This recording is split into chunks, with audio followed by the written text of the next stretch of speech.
This story is titled, My Parents Pretended I Didn't Exist, so I Made Sure Everyone Forgot About Them. Hey everyone, I've been holding this in for a long time, but I guess I finally need to let it out. I'm Lila, 24 female, and the youngest in a family of 5. Honestly though, I might as well have been a guest in my own house, because I always felt like I didn't belong. My parents made it pretty clear who their favorites were, and it wasn't me. My older brothers, Ethan and Nathan, got all the love and attention growing up. Ethan, the oldest, was basically their pride and joy. He was smart, charming, and the one they bragged about at every family gathering. Ethan's taking this amazing internship. You get the picture.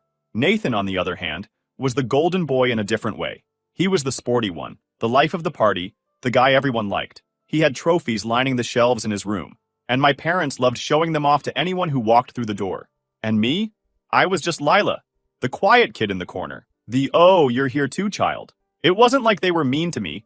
They just didn't care enough to notice I existed half the time. I first started to realize how different things were when I was about 9. I have a core memory where one day school let out early because of a storm. Everyone else had their parents rushing to pick them up. I waited and waited, clutching my bag, staring out the window as one by one, the kids left. I was the last one there. The janitor came over eventually and asked if my parents were on their way. I remember saying, they must be stuck in traffic. I waited another hour, and when it started to get dark, I gave up. I walked home, soaked to the bone, because I didn't even have an umbrella. By the time I got there, my shoes were squishing with every step. When I opened the door, my mom was sitting on the couch, flipping through a magazine. She didn't even look at me. "Oh, you're back. Dinner's in the fridge." That was it. No. "Why are you soaked?" Or, "I'm sorry we forgot you." Nothing. It wasn't just one bad day, though. Stuff like that happened all the time. My parents forgot to pick me up from school so often that my teacher started offering to drive me home. She'd ask, "Do you want me to call them?" I always said no because honestly, what was the point? Birthdays weren't much better. My mom would throw these parties, but they weren't for me. She'd invite her friends and their kids, not mine. I remember one year, I overheard her talking to a friend on the phone. She said, "Lila doesn't really have friends anyway." I was standing in the hallway, and it hit me so hard that I went back to my room and stayed there until the party was over. Ethan and Nathan weren't much better. Ethan loved teasing me about everything. If I brought home a good grade, he'd laugh and say, "What do you want, a medal?" Nathan was the cool one, so he barely acknowledged me unless it was to roll his eyes or tell me to stop being so annoying. The worst part was that everyone outside the family thought we were perfect. My aunts would gush about how lucky I was to have such a supportive, rich family. Lucky? Are you kidding me? By the time I got to middle school, I thought that if I wanted attention from my parents, I'd have to do something big. So I joined clubs, started working harder on my grades, and signed up for every after-school activity I could. I thought maybe, just maybe, if I excelled at something, they'd notice me. It worked, sort of. They'd say stuff like, "Good job," but it was always in passing, like they were checking it off a list. Meanwhile, Ethan was going on about his plans for college, and Nathan was racking up more trophies. Compared to them, I felt like an afterthought. One year, I made the honor roll, and the school sent home a certificate. I was so proud of it that I taped it to the fridge, thinking my parents would see it and say something. The next day, it was gone. My mom had replaced it with one of Nathan's soccer schedules. Even when I tried to confront them about it, it was like talking to a wall. I remember asking my dad why they never came to my school events. He said, "We're busy, Lila. You know that." "Busy doing what? You went to Ethan's debate last week," I fired back. He just shrugged. Ethan's competitions are a big deal. Besides, we can't be everywhere at once. I didn't even bother responding. By the time high school rolled around, I had pretty much given up on trying to compete for their attention. Instead, I focused on building something for myself. I threw everything into academics and worked my ass off, but this time to impress only myself. It paid off. I became valedictorian of my class. I thought maybe finally, this would be the thing that made them proud. I sent out invitations to the graduation ceremony, making sure they had all the details. I even reminded them the week before. The day of my speech, I stood at the podium and scanned the crowd, looking for their faces. Their seats were empty. Afterward, I found out they had gone to one of Nathan's basketball games instead. It wasn't even a championship or anything, just some regular game. I remember sitting in my car after graduation, holding my diploma, and feeling completely numb. It didn't matter what I did. They were never going to see me. That moment stuck with me. It was the first time I truly realized I was on my own. I knew I couldn't rely on them for anything, Not their support, not their approval, nothing. I think that was when I started planning my escape. College was my ticket out, and I wasn't going to waste it. When I started applying for colleges, I knew one thing. I was getting as far away from home as possible. There wasn't some big emotional goodbye when I left either. My parents barely acknowledged it. Ethan had gone to a prestigious university a few years earlier, and Nathan was already being scouted for college sports. Me going to school? Just another event on the calendar. I got into a decent school on a full scholarship, which was the only way it was happening since I knew they wouldn't help me financially. And they didn't. Ethan got a brand new car when he graduated, and my parents made sure Nathan's dorm was fully paid for. Meanwhile, I got a congrats text and nothing else. At first, college was overwhelming. I was juggling classes, working part-time, and trying to figure out how to live on my own. But honestly, it felt freeing. No one was there to dismiss me or make me feel like an afterthought. For the first time, I started to realize I could build a life without them. It wasn't all smooth sailing, though. In those first few months, I'd get random texts from my mom, usually something passive-aggressive like, "Haven't heard from you in a while? Too busy for your family?" Once, she even left me a voicemail saying she missed me, but the tone made it clear she wasn't actually sad. I think she just liked the idea of me feeling guilty. I didn't bother replying most of the time. One time, she asked if I was coming home for the holidays. I told her I couldn't afford the trip since I was paying for everything myself. Her response? "Well, if you managed your money better, you wouldn't have that problem." I nearly laughed out loud, as if I wasn't already scraping by with 2 part-time jobs and student loans. As the semesters went on, I started to find my footing. I got a job at a cafe near campus, and the owner was kind enough to treat me like a human being, which was more than I could say for my own parents. It was nice having someone ask, "How are you doing?" and actually mean it. Even as I was figuring myself out, the cracks in my family kept getting bigger.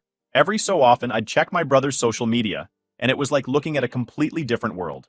Ethan was thriving in his high-paying internship, constantly posting pictures of fancy dinners and vacations my parents were probably footing the bill for. Nathan was killing it in his sports career, with endless posts from games my parents were front and center for. There were no mentions of me, of course. No, proud of Lila for doing her thing at college, or, look at my daughter working so hard. It was like I didn't exist. One day, a coworker at the cafe asked me about my family. I didn't know what to say. "Oh, they're busy with my brothers," I said, brushing it off. But inside, I felt this familiar pang of anger. Why was it so easy for them to ignore me? Things came to a head during the holidays. My parents kept pushing for me to come home for Christmas, and I finally gave in, thinking it might not be so bad. Big mistake. The second I walked in the door, it was clear I was a visitor, not family. My mom made a big deal about Ethan's new job and Nathan's latest game highlights. No one even asked how I was doing. At one point during dinner, Ethan smirked and said, "Wait, what are you even studying again?" I glared at him. "Business. Like I've told you 100 times." "Oh, right. Business," he said, dragging out the word like it was some joke. Then he turned to Nathan. "So, what's the deal with your next game?" I sat there, barely resisting the urge to throw it across the room. My dad decided to pipe up, all smug. Ethan and Nathan are really making the family proud. I bit my tongue so hard I could taste blood, but inside I was boiling. After dinner, my mom cornered me in the kitchen. "You've been really quiet, Lila. Is there something wrong?" I stared at her. "Yeah, I'm great," I said, dripping with sarcasm. "Well, you sure don't seem great," she snapped back. "Maybe if you actually visited once in a while, you wouldn't feel so left out." That was it. I exploded. "Oh, I feel left out, because you've never given a crap about including me. Don't act like this is on me." Her face twisted. "That's not true, Lila, and you know it. Stop being so dramatic." "Dramatic?" I shot back. "You've ignored me my whole life. Don't stand there and act like it's my fault I don't want to be around you." I just shook my head and walked away. What was the point? The breaking point came later that night, when I was in the kitchen getting some water when I heard voices outside. My dad was talking to the neighbor over the fence. Normally, I'd tune out their boring small talk, but then I heard my dad say something that stopped me in my tracks. "Yeah, we've got 2 kids. Ethan and Nathan keep us plenty busy." 2 kids, not 3. At first, I thought I'd misheard. I stepped closer to the door, heart pounding. My mom laughed and added, "Lila's off doing her own thing, I guess. She's not around much anymore." By this point, I realized they weren't just ignoring me. They'd erased me. I felt a wave of anger rush through me. Before I could even think it through, I yanked the door open and stepped outside. My dad and the neighbor looked up, startled. "2 kids, huh?" I said, my voice shaking. "Guess I don't count anymore." My dad blinked, clearly caught off guard. "Lila, It's not what you think. Don't. I cut him off. I heard you. You don't even acknowledge me as your kid. What kind of parent does that? The neighbor awkwardly mumbled something about needing to head home and scurried away. My dad turned to me, his face hardening. Lila, you're being dramatic. You're always off doing your own thing, so what do you expect us to say? What do I expect? I was shaking from anger. I expect you to remember I exist. I expect you to care, even just a little, about my life. But I guess that's asking too much, huh? My mom sighed. Like I was the one being unreasonable. Lila, you're overreacting. You're so sensitive about these things. I laughed bitterly. Sensitive? You've ignored me my whole life, and now you're pretending I don't exist, and I'm the sensitive one? Lila, stop this, my dad said. You're being ridiculous. We've always supported you. Supported me how exactly? You didn't even pay for my college. You show up for every one of Nathan's games, brag about Ethan's job to everyone. But what have you done for me? Name one thing. Neither of them said a word. They just stood there, looking at me like I was the problem. But I was done. Completely, utterly done. You know what? I said, stepping back toward the door. Forget it. You don't have to pretend anymore. You've made it pretty clear where I stand. I'm leaving, and don't bother calling me, because I'm not coming back. My mom rolled her eyes and said, Oh, come on, Lila. Stop making a big deal out of everything. I didn't even reply. I went inside, grabbed my things, and walked out. That night, I drove back to my apartment in silence, replaying the whole thing in my head. Part of me felt a twinge of guilt, wondering if I'd overreacted. But then I reminded myself of everything that led to this point. The years of neglect, the empty seats at my graduation, the complete lack of care. This wasn't me overreacting. This was me finally standing up for myself. When I got back to my apartment, I sat on my bed for a long time, staring at my phone. There were a couple of missed calls from my mom, but no voicemails, no texts, not even an attempt to apologize. That was the moment I knew it wasn't just about leaving physically. I had to cut them out of my life completely. I unfriended them on every social media platform and updated my emergency contacts. If they didn't want me in their lives, I'd make sure they weren't in mine either. But even that didn't feel like enough. After everything they'd done, I needed people to know the truth. So I did something I never thought I'd do. I went on Reddit. I wrote a post detailing everything, the years of being ignored, the missed events, and that final confrontation. I laid it all out, raw and unfiltered. I didn't name names, but I included enough details for people to understand just how bad it was. I didn't think much of what would happen next. I was just venting, getting everything off my chest. But by the next morning, the post had blown up. Hundreds of comments, thousands of upvotes, and messages flooding in from strangers telling me they'd been through similar stuff. Some people were horrified by my parents' behavior. Others shared their own stories of being overlooked or ignored by their families. I didn't feel like I was the problem. It was validating in a way I can't even describe. I wasn't invisible anymore, not to strangers at least. The attention gave me a weird sense of confidence. I decided I wasn't going to just sit in silence and let my parents sweep this under the rug like they did with everything else. If they wanted to pretend I didn't exist, I'd make sure the whole world knew exactly who they were. I decided to dig up the receipts. I went through old emails, texts, and even pictures. I found a photo from my high school graduation with the glaringly empty seats where my parents were supposed to be. I found a text my mom had sent me after I got accepted to college that just said, "Good for you. Let us know if you need anything," which was laughable because they didn't lift a finger to help. I posted an update to my Reddit thread with all of it, screenshots, photos, and more details about what happened that night I left. The post exploded even more. People were furious on my behalf, calling my parents out as textbook narcissists and praising me for cutting ties. The support was overwhelming. Strangers were telling me I'd done the right thing, that I was brave for walking away. Some even said my post had inspired them to finally stand up to their own toxic families. Then suddenly my parents found out, and they didn't stay silent. Hell no, they went straight into attack mode. My mom was the first to pounce. She left this voicemail, her voice fake sweet, but absolutely seething underneath. Lila, we need to talk. This post you wrote is causing serious issues, and I just can't believe you'd air family problems like that. Call me back. I deleted it. Out of nowhere, Ethan decided to chime in with an email that made my blood boil. "You're humiliating the family," he wrote, like he was lecturing me from a podium. "This is immature and you're blowing everything out of proportion. Take the post down and apologize to mom and dad." Apologize? For what? I didn't even bother wasting my time replying. And just when I thought it couldn't get worse, Nathan shot off a text. "What are you doing? This is making everything harder for everyone. Just stop already. Harder for everyone? Are you kidding me? After years of being ignored and dismissed, they had the audacity to tell me to let it go? Absolutely not. If they wanted silence, they were barking up the wrong tree. It wasn't just within the family. Word spread to their friends, and apparently, people started asking uncomfortable questions. A mutual acquaintance told me my mom had tried to downplay the post, saying it was just a misunderstanding and that I was going through a phase. But not everyone bought it. Some of their friends started distancing themselves. My parents' perfect family image was starting to crack, and they were scrambling to fix it. My mom, being my mom, went straight to Facebook. She posted this long, dramatic message about how heartbroken she was that her youngest had turned against the family. Classic victim mode. She wrote stuff like, "We always did our best for Lila, and it's devastating that she would do this to us." The comments? A total mixed bag. Some people blindly rallied behind her with nonsense like, "You're such a good mom, she'll come around." But others, they weren't buying her act. Someone straight up called her out. "Why doesn't Lila visit anymore? There must be a reason." I couldn't stop laughing when I saw it.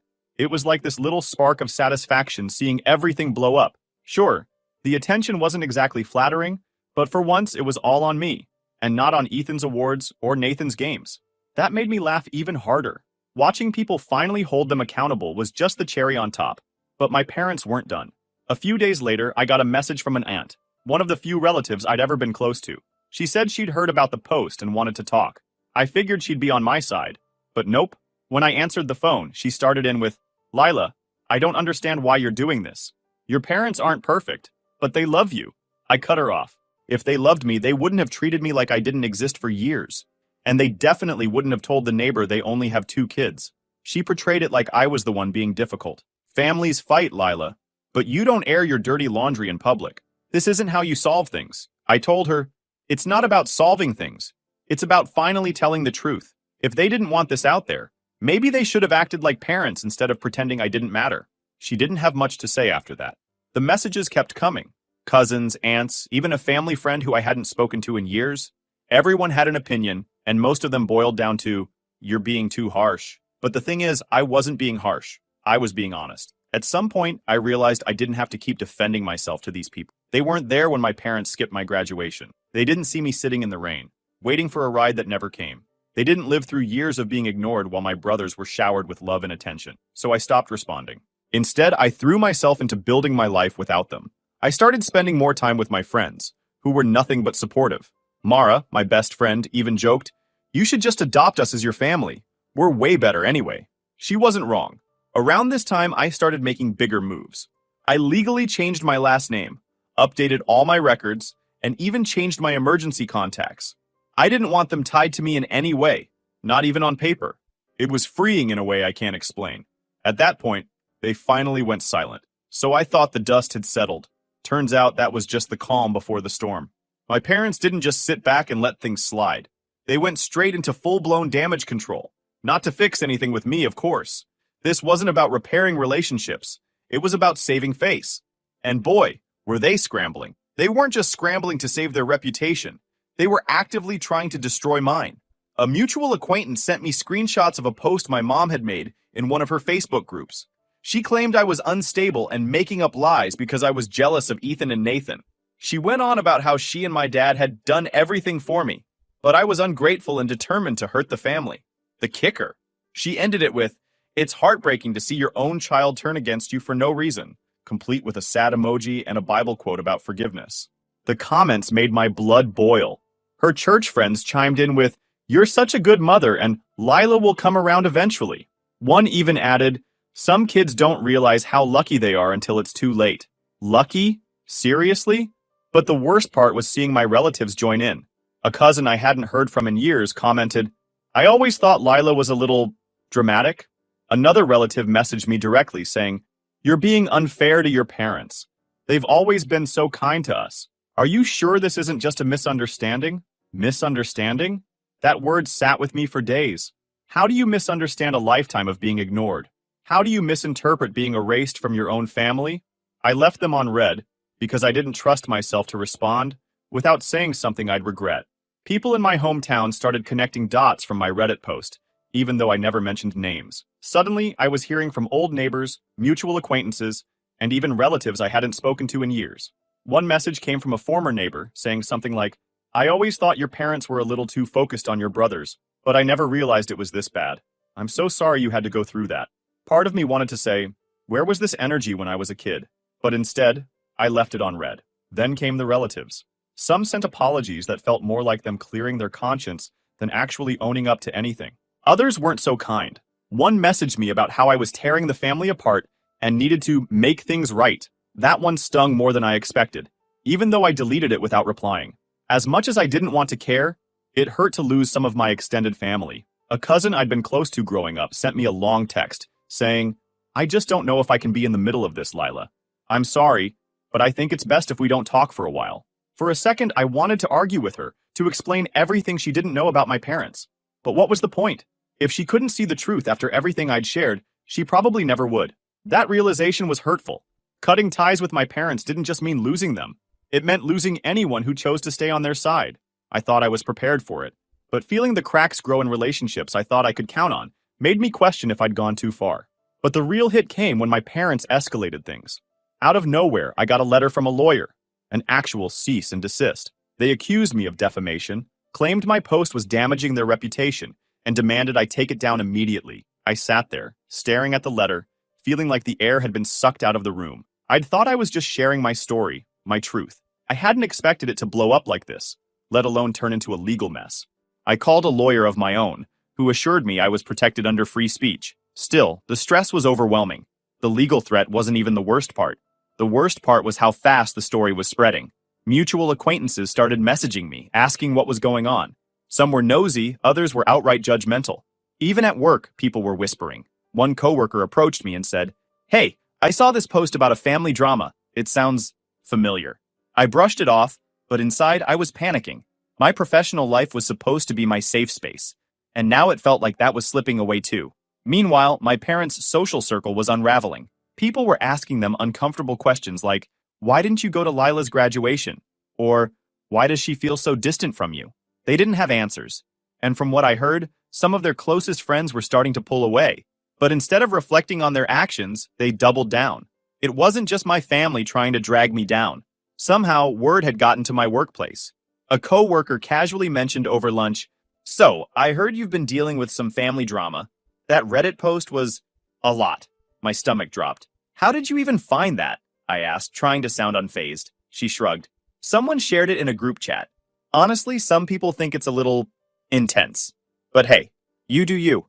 For the rest of the day, I couldn't stop wondering how many people at work were whispering about it. Every time I caught someone glancing at me in the break room, I wondered if they thought I was the unstable daughter my mom was painting me as. What had felt empowering at first was now starting to feel like a grenade I'd pulled the pin on without thinking. Then, Ethan, of course, sent another email. Shorter this time, but just as infuriating. "You're humiliating us. Take the post down before you make things worse." And Nathan, ever the peacemaker, tried a softer approach with a text. "Can we talk? This is getting out of hand." I didn't reply to either of them. They weren't reaching out because they cared. They were reaching out to protect their own image. But honestly, I started questioning if I'd done the right thing. The post had felt empowering at first, like I was finally taking control of my story. But now it felt like everything was spinning out of control. I wasn't just exposing the truth, I was caught in the fallout. My parents had always been masters at controlling the narrative, and even though I'd flipped the script, they were fighting tooth and nail to regain that control. My friends tried to reassure me. Mara pulled me aside one day and said, "You don't have to go through this alone. We've got your back." And while I believed her, I couldn't shake the feeling that I was dragging everyone into my mess. I thought about deleting the post just to make everything stop, but would that even work? Would it undo the damage or just make me look like I'd caved under pressure? The weight of it all was crushing, and for the first time in a long time, I felt stuck. I don't know what my next move is. Part of me wants to keep fighting, but another part of me wonders if it's worth it. Right now, I'm just trying to figure out how to breathe again. Maybe I'll have an update soon, but for now, I'm just stuck in the middle of this mess, trying to figure out what the hell to do next. Final update. Hey everyone, here's the update you've been waiting for. All right, here's what went down. After weeks of feeling stuck and overwhelmed, I realized something. I was letting them win. My parents had been controlling the narrative my whole life, and here I was, letting them do it again. That lawyer letter, the judgmental messages, the whispers at work, it was all just noise. And honestly, I was done with it. I sat down with my lawyer again, mostly to calm my nerves. They told me what I needed to hear. I wasn't in the wrong. The post was anonymous, factual, and there wasn't a single thing my parents could actually use against me. Once I let that sink in, it was like I could finally breathe again. That's when I knew I needed to reclaim the story. I went back to Reddit and wrote an update. This time, I didn't hold back. I laid everything out. The lawyer's letter, the messages, the fallout with my extended family. And I didn't just talk about it, I showed proof. Screenshots of the texts, the cease and desist letter, with names blacked out, of course, and even a photo of those empty seats at my graduation. I wasn't just telling my side anymore, I was showing it. And wow, the response was something else. The comments flooded in, thousands of them. People weren't just supporting me, they were tearing apart every excuse my parents had ever tried to make. Classic emotional manipulation. This is exactly why we need to call out toxic family dynamics. It felt so good to see strangers validating everything I'd been feeling for years. Even Ethan went quiet after that. I think he realized his usual smug, condescending emails weren't going to work anymore. Nathan sent another text. Do you really want to cut ties forever? But honestly, I didn't even bother replying. If they're not willing to own up to what they've done, what's the point? At work, things actually turned out better than I expected. One coworker who'd hinted at the post before brought it up again but said, I saw your update. That took guts. I'm sorry you had to deal with that. No judgment, no awkwardness, just support. So, yeah, it was messy, but I feel like I finally got my footing again.